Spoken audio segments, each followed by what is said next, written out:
Hello YouTube, j'espère que vous allez bien. On se retrouve aujourd'hui pour une nouvelle vidéo et il s'agit du Mid-Year Book Freakout Tag de 2026. Cette vidéo du coup est là pour faire un petit bilan sur la première moitié de 2026. On change pas une équipe qui gagne. Je disais donc, cette vidéo est là pour faire un petit bilan de mi-année sur mes lectures. Je vais allier dans cette vidéo à la fois les questions du Mid-Year Book Freakout Tag et également mes statistiques de lecture de cette première moitié d'année. Je vais commencer directement par répondre aux questions, puis ensuite je vous présenterai les statistiques. C'est la première fois que je fais ce type de vidéo, donc j'ai pris mon carnet pour les notes pour répondre aux questions du tag et également mon ordinateur pour vous parler de mes statistiques à la fin de la vidéo. La première question est le meilleur livre que j'ai lu jusqu'à présent en 2026. Pour être tout à fait honnête, je vais vous présenter 2 livres pour répondre à cette question puisqu'il s'agit de mes 2 coups de cœur de ce début d'année qui ont eu lieu d'ailleurs l'un à la suite de l'autre. Directement, ça a été mes 2 premières lectures de 2026 et il s'agit de Sur le fil de Estelle Mascam et de L'effet boule de neige de Clara Hérault. Ce sont 2 romans, je dirais adolescents, young adultes, qui n'abordent pas du tout les mêmes sujets. Dans L'effet boule de neige, c'est une romance de Noël avec un fake dating et dans Sur le fil, on va y aborder des sujets beaucoup plus durs, notamment l'alcoolisme et le deuil. Je vais vous lire tout de suite les résumés de ces 2 romans. Pour L'effet boule de neige, Iris, 19 ans, est secrètement amoureuse de son meilleur ami Charles depuis qu'ils sont enfants. Après 6 mois de stage aux États-Unis, ce dernier rentre enfin à Bordeaux pour les fêtes de fin d'année. Iris est persuadée que la distance lui aura permis de réaliser qu'ils sont faits pour être ensemble. Mais, à l'aéroport, Charles n'est pas seul. Il est accompagné de Jude, une ancienne connaissance de la famille, sa nouvelle petite amie. Les espoirs d'Iris s'écroulent aussitôt. Charles est amoureux de Jude, pas d'elle. Alors, avant de partir avec lui, comme chaque année, fêter Noël dans les Pyrénées en compagnie de leur famille, Iris se laisse convaincre par une idée folle. Et si elle demandait à Alex, le grand frère de Charles, qui n'a jamais su trouver sa place parmi eux, de prétendre être son petit ami? Plus fou encore, et s'il acceptait de se prêter au jeu? Tout d'abord, du coup, pour vous faire un petit point sur cette lecture, je l'ai trouvée vraiment trop mignonne. J'ai adoré la relation entre Iris et Alex. Alex, vraiment un green flag, un book boyfriend en puissance. Et je sais pas comment dire, je sais pas comment réellement expliquer, mais c'était vraiment un petit bonbon, un câlin. Réellement, ce livre était un câlin. Très très doux. Et je suis très heureuse d'avoir pu redécouvrir la plume de Clara Hérault à travers ce roman, puisque je l'avais déjà découvert à travers Nos plus belles années, qui m'avait personnellement beaucoup plus affectée, donc c'est vrai que j'en garde pas forcément un très bon souvenir. Mais pour l'effet de boule de neige, ça a vraiment su mettre des pansements sur mon cœur là où il y en avait besoin. Et j'ai très bien démarré l'année avec ce roman. Pour ce qui est de Sur le fil de Estelle Mascam, je l'avais dans ma bibliothèque depuis un peu plus d'1 an. Et Estelle Mascam, c'est une autrice que je connaissais déjà également, puisque c'est l'autrice de Did I Mention I Love You, la saga. Et j'avais beaucoup aimé à l'époque l'autrice pour cette saga et je voulais du coup redécouvrir sa plume à travers un autre roman, mais cette fois-ci un one-shot. Ici, comme je vous l'ai dit, les sujets étaient un peu plus tristes, mais j'ai vraiment beaucoup aimé ce roman puisque ça a été un coup de cœur et j'ai aimé le fait que les personnages apprennent à se redécouvrir, à se faire confiance et à se soutenir dans des épreuves qui sont parfois très compliquées. J'ai aussi énormément aimé voir comment s'entremêler les relations de famille, les relations amicales et les relations amoureuses à travers ce roman. Il n'y a plus grand-chose dont Mackenzie Rivers a peur. Dans la petite ville de Windsor, au Colorado, elle est connue pour sa personnalité facile et forte. Certains diraient même qu'elle n'a peur de rien. Mais Mackenzie sait que ce n'est pas vrai. Elle a peur de perdre ceux qui lui sont proches. Se remettant d'une tragédie familiale, elle est pleinement consciente de l'impact que la mort peut avoir sur ceux qu'elle laisse derrière elle. Il n'y a pas beaucoup de choses que Jaden Hunter puisse comprendre. Il ne comprend pas pourquoi ce sont ses parents qui ont perdu la vie l'année dernière, pourquoi ses amis ne plaisantent plus autour de lui, pourquoi ses professeurs insistent encore pour le laisser passer des devoirs. Il ne comprend pas pourquoi Mackenzie, la fille pour laquelle il craquait l'année dernière, a soudainement pris ses distances avec lui. Trop peur de se retrouver dans le monde de Jaden alors qu'il s'occupe de la mort tragique de ses parents, Mackenzie est restée loin de lui du mieux qu'elle le pouvait, jusqu'à une nuit où ils se retrouvent face à face pour la première fois depuis des mois. Alors que de vieux sentiments refont surface et de nouveaux souvenirs se créent, Mackenzie et Jaden se montrent mutuellement comment apprécier les petites choses de la vie, les moments pris pour acquis. Mais Mackenzie osera-t-elle craquer pour la seule personne dont elle a si peur de devenir proche? Comme je vous ai dit, trigger warning quand même pour ce roman puisque on y aborde des sujets compliqués comme l'alcoolisme et le deuil. La deuxième question est la meilleure suite de saga que j'ai lue en ce début d'année. Pour la meilleure suite de saga, j'ai un petit peu hésité entre deux livres, mais j'avoue que du coup, pour moi, la meilleure suite de saga pour le moment que j'ai lu en ce début d'année est le tome 2 de la saga Dérangée. Je ne vais pas vous lire le résumé de ce tome 2 puisque je n'ai pas envie de vous spoiler l'histoire tout simplement, mais je vais vous lire le résumé du tome 1. Et si la petite voix que vous avez dans la tête apparaissait devant vous? Fleur est dans une mauvaise passe, un boulot qu'elle déteste, des amis sur qui elle n'est pas sûre de pouvoir compter, des parents envahissants, une vie sentimentale en berne et un petit chat qui passe son temps à faire des bêtises dans l'appartement. Sa petite voix lui dit bien qu'il faut qu'elle se ressaisisse et qu'elle remette en question certains aspects de sa vie, qu'elle doit manger plus sainement, qu'elle doit faire de l'exercice. Bref, qu'elle prenne soin de son corps et de sa tête. Mais Fleur n'écoute pas. Alors, Lynn, sa petite voix, apparaît subitement dans sa cuisine et avec une seule mission, que Fleur prenne sa vie en main et qu'elle devienne celle qu'elle a toujours voulu être. Autant dire que tout cela s'annonce plein d'embûches. J'avais vraiment trouvé du coup déjà ce premier tome excellent. J'aimais beaucoup le graphisme des illustrations de cette saga de BD. Et les sujets abordés dans le deuxième tome m'ont tout autant parlé que ceux qui avaient été abordés dans le premier tome. Dans ce deuxième tome, Fleur a du coup repris sa vie en main, vous vous en doutez, mais Lynn ne disparaît pas pour autant, donc il reste une problématique à régler et se pose alors la question de est-ce que l'on peut être heureux et vivre pleinement sa vie lorsque des personnes qui nous sont proches ne sont pas heureuses. La troisième question est une nouvelle sortie que je n'ai pas encore lue, mais que j'ai vraiment envie de découvrir. Et pour répondre à ces questions, il s'agit vraiment d'une des dernières sorties de ce premier semestre de 2026. Et il s'agit de Fleur de Sureau de Mathilda Samson. Il s'agit d'un roman en auto-édition, une petite romance estivale. J'ai déjà commencé à découvrir la plume de Mathilda à travers le premier tome de H-Dragon Legacy que je n'ai pas encore terminé, que j'ai mis en pause parce que je sentais que ce n'était pas le moment pour moi pour le lire. Mais j'avais quand même beaucoup apprécié sa plume et c'est vrai que j'ai très envie de découvrir ce qu'elle peut donner dans une romance. Après le décès de sa grand-mère, Marigold Miller ne s'attendait pas à tomber sur une boîte pleine de lettres d'amour.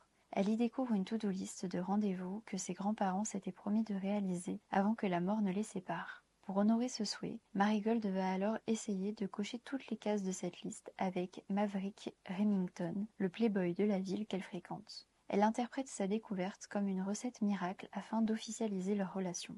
Mais ce dernier va se montrer réticent et lui donner du fil à retordre. Pour le faire réagir, elle va alors se lancer dans un fake dating avec Arlo, son meilleur ami de toujours. Marigold est loin de se douter que cette mascarade va déterrer des sentiments profondément enfouis à l'égard de son meilleur ami. Et si cette to-do list n'était en réalité qu'un cocktail de rendez-vous que sa grand-mère avait organisé pour sa petite fille, Marigold et Arlo prendront-ils le risque d'entacher leur amitié si précieuse pour s'avouer leurs sentiments respectifs? Déjà, j'aime énormément la trope du fake dating et je trouve ça très mignon le fait d'y intégrer une histoire en lien avec les grands-parents. Du coup, vous l'aurez compris, il me donne très envie et j'espère pouvoir le découvrir cet été. La quatrième question du coup est la sortie que j'attends le plus pour cette deuxième moitié de l'année. Et du coup, on va continuer avec une autrice que j'ai déjà citée dans ses premières questions et il s'agit de Forever and Always You de Estelle Mascam qui va sortir début juillet. Donc, j'aurai pas à attendre longtemps pour que cette sortie soit faite en français, mais je sais pas si je pourrais la lire tout de suite. En tout cas, c'est un roman que j'avais déjà repéré en anglais et qui me donne très envie. Du coup, j'ai hâte de le découvrir, surtout que comme vous l'aurez compris, Estelle Mascam est une autrice que j'apprécie quand même beaucoup. Gabi a tout perdu, sauf la capacité de tout faire foirer encore un peu plus. Virée de son job de barmaid, fauchée, coincée entre une mère toxique, un frère en colère et un deuil jamais cicatrisé, elle arrive au bout de sa fuite en avant. Le jour où elle franchit la porte vitrée de Pierce Wills Management, c'est moins pour parler d'argent que pour affronter le plus grand fantôme de son passé, Austin Pierce. Costume bleu nuit qui souligne ses épaules d'athlète, biceps tendus sous sa chemise, regard bleu glacé qui la traverse, il n'a plus rien du garçon timide de leur enfance. Gabi croise ses yeux pour la première fois depuis des années. Les souvenirs la percutent, mais Austin ne laisse filtrer qu'un sourire poli, avant de lui faire comprendre qu'il sait exactement qui elle est, et qu'il n'a rien oublié. Elle est venue demander une aide financière, lui ne veut qu'une chose, la confronter à tout ce qu'elle a détruit. Pourtant, derrière les piques et les regards qui s'attardent trop longtemps, quelque chose se remet à vibrer. Une nuit chez lui à cause d'un accident, un vieux chien de refuge à sauver, un secret que son père a emporté dans la tombe, une tempête qui les force à affronter leur famille. Peu à peu, Gabriel cesse de courir et Austin doit choisir entre garder sa colère comme armure ou lui laisser une dernière chance. Leur seconde fois pourrait tout réparer ou tout brûler. Je peux pas vous en dire plus du coup puisque je ne l'ai pas encore lu, mais il me donne vraiment très envie.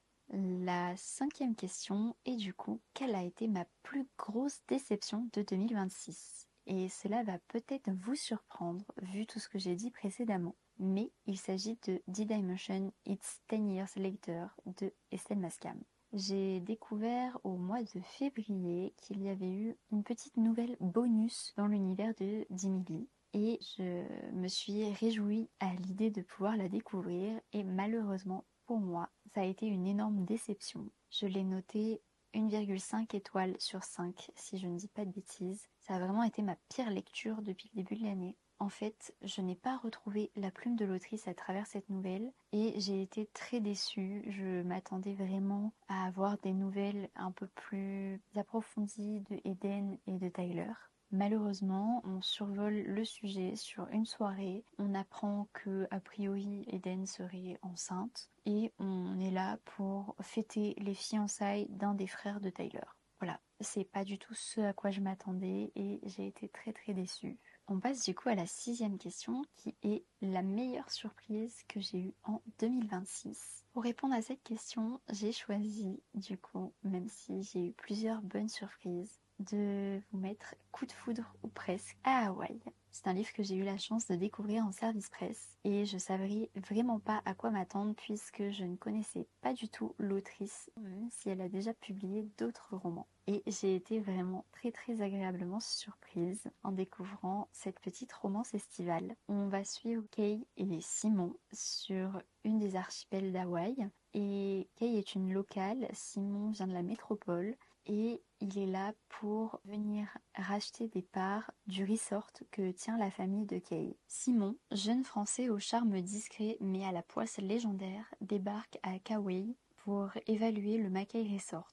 Loin du rêve polynésien, il se heurte à l'accueil glacial de Kay, une guide aussi fascinante que revêche, bien décidée à protéger sa terre et sa famille des investisseurs. Épaulé par son cousin, Kay lui concocte un séjour aux antipodes de la carte postale paradisiaque. Entre nature déchaînée, faune hostile et intervention d'une grand-mère excentrique, rien n'est épargné à Simon. Pourtant, derrière ses échecs à répétition, le jeune homme révèle une sincérité désarmante et un profond respect pour les valeurs locales. La guerre froide pourrait laisser place à une complicité imprévue et plus si affinité. Une comédie romantique pétillante, pleine d'humour, où l'amour s'invite là où on l'attend le moins. J'ai vraiment adoré découvrir la plume de Alex Keane, qui est du coup l'autrice de cette romance. Et ça n'a rien à voir avec le fait qu'il s'agit d'un SP, puisque j'aurais pu décider de mettre un tout autre roman pour répondre à cette question. Mais j'ai vraiment eu une très belle surprise en le découvrant. J'ai adoré les touches d'humour qu'il y avait dans le roman, j'ai adoré la dynamique qu'il y avait entre Kay et Simon, et voir comment Kay défendait les valeurs de son île et les valeurs familiales, et voir comment Simon, malgré la poisse légendaire qu'il pouvait avoir, essayait tant bien que mal de mener sa mission à bien. Pour ce qui est de mon nouvel auteur ou de ma nouvelle autrice préférée, je dirais qu'il s'agit de Marie Réplin plus connu sous le nom de Muffins and Books, que j'ai également commencé à découvrir en tant qu'autrice sur cette première moitié de l'année 2026 avec le tome 1 de La Carte des Confins. Ça fait à peu près 1 an que le livre traînait dans ma pile à lire et je me suis lancée, j'ai voulu le commencer et j'ai lu environ 23% du livre au mois de juin. Donc j'ai découvert la plume effectivement de Marie lors de la première moitié de 2026 et j'ai vraiment beaucoup aimé ce que j'ai découvert. Et très clairement, déjà, je vais continuer cette saga, mais je vais également me pencher sur les autres livres qu'elle a pu publier. La 8e question de ce tag est mon nouveau crush ou ma nouvelle crush de 2026. Et je vais un petit peu tricher puisque je vais en présenter 3. Évidemment, il y a Alex de l'effet boule de neige qui était vraiment un green flag en puissance et clairement, je pense que je suis un petit peu tombée amoureuse de lui en début d'année. Et pour rester en lien avec la précédente question, il y a également un duo sur lequel j'ai crushé et il s'agit du duo de Blake et Kelly dans le tome 1 de La Carte des Confins de Marie Réplin. J'adore leur caractère à tous les deux et leur dynamique et comme j'ai pu le dire à l'autrice par message, je pense que je tombe amoureuse de leur duo. C'est pourquoi j'ai choisi également de les mettre dans cette question. Pour ce qui est de la question numéro 9, il s'agit de mon nouveau personnage préféré ou de ma nouvelle personnage préférée. Et pareil, j'ai décidé d'en mettre 3. On va retrouver du coup Alexis, qui est le meilleur ami de Caleb dans le roman Miss Kilo. J'ai vraiment eu un petit coup de cœur pour ce personnage et j'ai vraiment espoir qu'un jour un tome sur lui sorte, même si a priori ce n'est pas prévu actuellement. Ensuite il y a Magnolia qui est l'héroïne de Un printemps pour te succomber,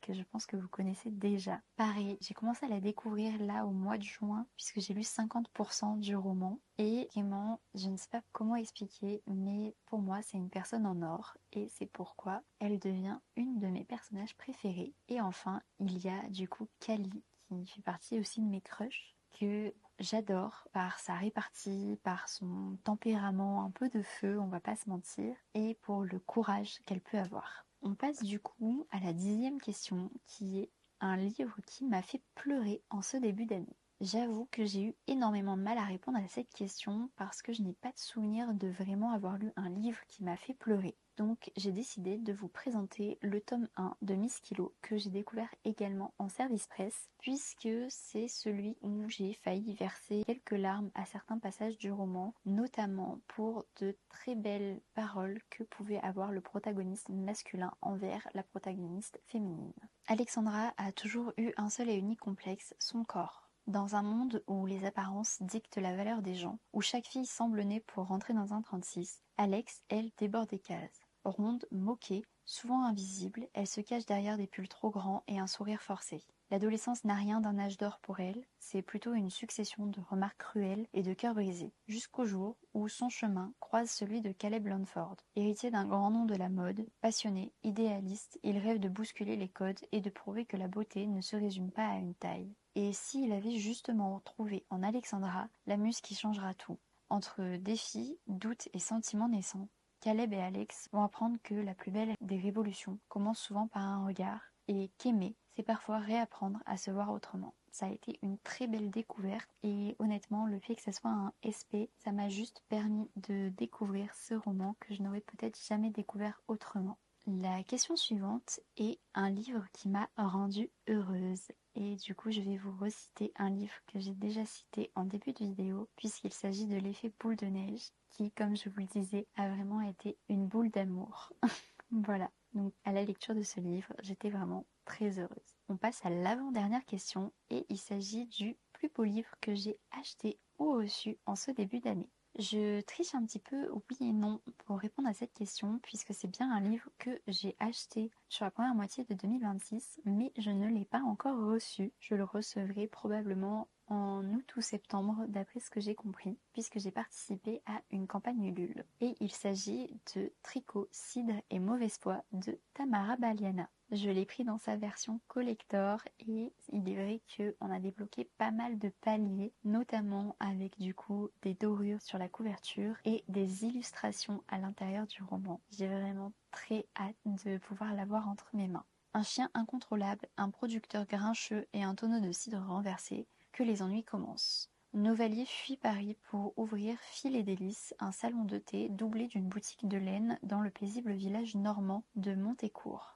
Sa nouvelle vie est douce, rythmée par les commérages de son club de tricot, les mailles serrées et les frasques de châtaigne, son berger australien. Enfin, jusqu'à ce que l'animal pulvérise le stand du cidrier local lors de la grande foire d'automne. Hélios a tout de l'ours mal léché, fier, solitaire et taciturne, il se bat pour maintenir à flot l'exploitation familiale. Alors, quand cette citadine débarque avec ses quêtes de réconciliation et ses plans marketing non sollicités, il la repousse sans ménagement. Il n'a pas besoin d'aide, et encore moins d'une femme qui bouleverse toutes ses certitudes. Entre les rumeurs qui s'emballent, une tempête qui les force à cohabiter, et une attaque d'oies tueuses, Hélios et Novali vont vite se rendre compte que s'éviter est impossible. Elle veut tout réparer, il devient son défi le plus frustrant, et sous des trésors de mauvaise foi et d'orgueil mal placé, l'amour pourrait bien être la plus belle des catastrophes. Voilà, je pense que, esthétiquement parlant, c'est vraiment le plus beau livre que j'ai acheté en ce début d'année, et je compte bien le découvrir à l'automne. Enfin, la dernière question est quel livre je dois absolument lire avant la fin de l'année?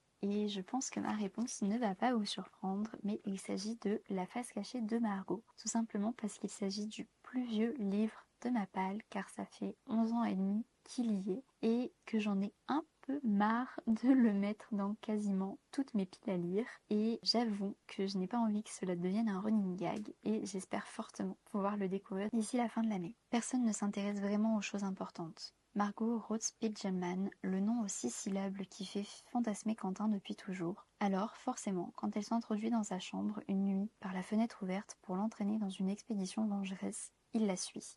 Mais au lendemain de leur folle nuit blanche, Margot n'apparaît pas au lycée, elle a disparu. Quentin saura-t-il décrypter les indices qu'elle lui a laissés pour la retrouver? Plus il s'en approche, plus Margot semble lui échapper. Je ne vais pas m'avancer plus, je n'ai toujours pas lu ce roman, mais vous avez bien compris, je compte le lire d'ici la fin de l'année et je croise les doigts pour effectivement le lire avant la fin de 2026. J'ai du coup fini de répondre aux questions du Midi Book Freakout Tag et je vais directement passer du coup à la présentation des statistiques de ce début d'année. Pour ce faire, je vais m'aider de mon ordinateur et d'un tableur qui a été réalisé par Livromancienne et que je remercie très fortement parce qu'il est vraiment très très bien fait et qu'il va me permettre de suivre toutes mes lectures ainsi que tous mes achats depuis le début de l'année. On va d'ailleurs commencer directement par les petites statistiques des livres qui sont rentrés dans ma palle depuis le début d'année. J'ai rajouté 43 livres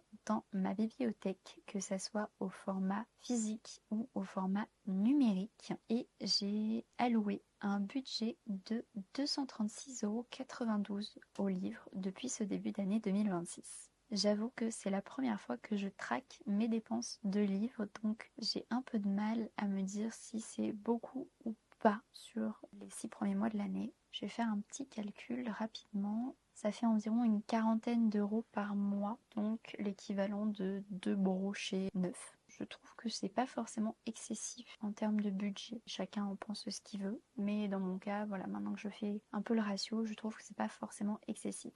Pour ce qui est du format des livres que j'ai acheté ou reçu en ce début d'année, j'ai un camembert du coup où on peut voir que j'ai 2 formats que j'achète en priorité. Il s'agit des romans en format poche et des e-books. Mais on peut voir également que j'ai acheté quelques romans graphiques et romans brochés et très peu de BD et de romans reliés. Pour ce qui est du budget que j'accorde à chaque format, j'ai accordé 30,71 € pour les romans graphiques, seulement 7 € pour les e-books, et cela s'explique malgré le fait que du coup j'avais énormément de e-books qui étaient rentrés dans ma bibliothèque. C'est tout simplement parce que j'ai profité d'offres Amazon, également de Amazon Prime où je pouvais les emprunter, et que j'en ai un qu'on m'a également offert. Donc en fait, la quasi-totalité de mes e-books, je ne les ai tout simplement pas payés grâce à Amazon, Amazon Prime et un cadeau. Et du coup, je n'ai dépensé que 7 € pour participer à une campagne Ulule pour un nouvel e-book. Pour ce qui est des romans brochés, j'ai du coup dépensé 44 €. Je trouve que ce n'est pas forcément excessif du coup. Pour les BD, j'en ai acheté une seule en ces débuts d'année et c'était une grosse et belle BD, donc je l'ai payé 19,90 €. Pour les romans de poche, et c'est là qu'on voit que c'est ma plus grosse source de dépenses, j'ai dépensé plus de 90 € dans les poches. Et je crois malheureusement que mon rythme de lecture n'a pas vraiment suivi, donc il va falloir que je m'y attelle. Et du coup, j'ai dépensé 42 € pour un roman relié, et il s'agit du coup de Tricot, Cidre et Mauvaise Foi, donc la campagne Ulule à laquelle j'ai participé. Mais du coup, avec cette participation à Ulule, je vais avoir le roman en format relié, mais également en format e-book. Enfin, pour ce qui est des origines des livres qui ont rejoint ma bibliothèque, on peut voir du coup que j'en ai acheté ou trouvé 15 en occasion. Je dis trouvé parce qu'il y en a certains que je prends dans des boîtes à livres. Ensuite, j'en ai acheté du coup 20. On m'en a offert 5. J'ai reçu 2 services presse et j'en ai emprunté un. On passe du coup à mes statistiques de lecture. Entre janvier et juin, j'ai lu 17 livres, ce qui équivaut du coup à 4586 pages lues depuis le début de l'année. Sachant du coup que je me suis fixé un objectif de lire 60 livres cette année, je suis un petit peu en retard, un petit peu beaucoup même, puisque en arrivant au milieu de l'année, je ne suis qu'à 28% de mon objectif. Mais bon, c'est pas grave, je sais très bien que l'année dernière, j'avais beaucoup plus lu durant l'été, donc je ne me fais pas trop de soucis, et puis au pire, même si je réussis pas à atteindre mon objectif de fin d'année, ce n'est pas grave. Pour ce qui est des livres lus par mois, on peut voir que en janvier, j'ai lu 5 livres, en février 6. Vous voyez que la colonne de mars n'apparaît pas tout simplement parce que je n'ai terminé aucun livre au mois de mars. En avril, j'en ai lu 2. En mai, j'en ai lu 3. En juin, j'en ai lu 1. Mais je fais une petite parenthèse puisque en juin, j'ai également commencé La carte des confins de Marie Réplin que j'ai lu à 23%. Et également, j'ai commencé Un printemps pour te succomber de Morgane Moncomble que j'ai lu à 52%. Pour ce qui est des pages lues par mois, en janvier, on voit que j'ai lu 1265 pages et en février 1273 pages. Donc on est quasiment sur le même nombre de pages alors que j'ai lu un livre de plus en février. En mars, du coup, il ne m'affiche pas le nombre de pages lues. C'est un petit peu dommage, mais c'est pas grave. Je sais que j'ai lu aussi en mars. En avril, j'ai du coup lu 977 pages. En mai, 775. Et en juin, 296, plus du coup c'est de là que j'avais entamé mais pas fini et qui ne sont pas comptabilisés dedans. Pour ce qui est de mes notes depuis le début d'année, alors sur ce tableur, je ne peux pas mettre des 4,5, 1,5, 3,5, etc. Donc j'ai penché vers ce qui me semblait le plus correct pour les notes de mes lectures, mais ce ne sont pas mes notes exactes que vous pourrez.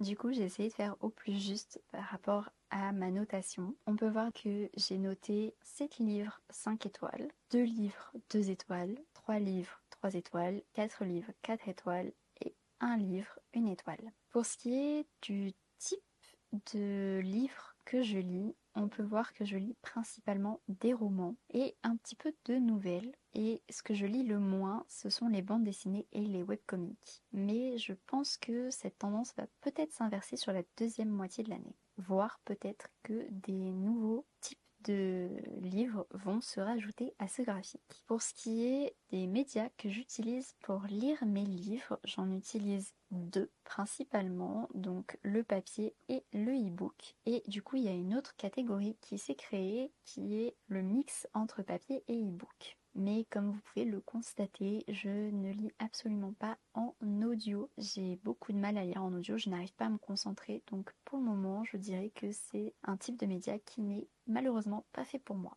Pour ce qui est des genres que je lis, on voit que je lis principalement de la romance, puisqu'il y a du coup romance et romance de Noël. Et je lis aussi, mine de rien, pas mal de cozy mystery.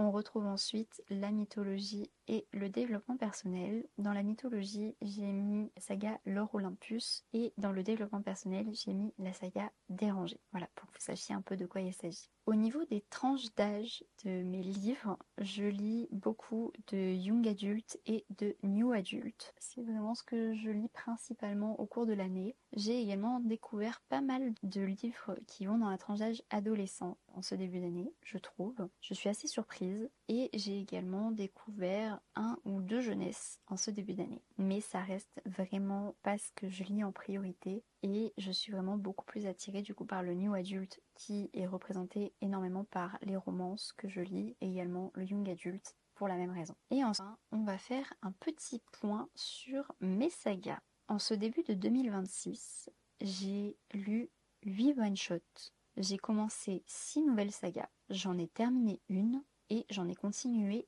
2.